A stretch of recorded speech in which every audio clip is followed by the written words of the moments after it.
நீச்சல் குளம் இருக்க நீரும் இல்லை இதில் எங்கு நீச்சல் அடிக்க அத்தை கொண்டு அதை நிரப்ப வேண்டும் இந்த அல்லி ராணி குளிக்க இந்த ரீதியில் அன்பு செய்தால் என்னவாகுமோ என் பாடு காற்று வந்து உன் குழல் கலைத்தால் கைது செய்வதென ஏற்பாடு பெண் நெஞ்சை அன்பால் வென்றாய். ராணி அந்த இந்திரலோகத்தில் நான் கொண்டு தருவேன் நல்லொரு பூவீதம்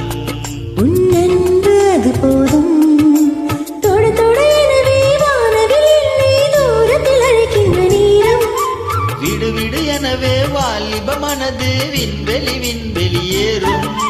மன்னவா ஒரு கோயில் போல்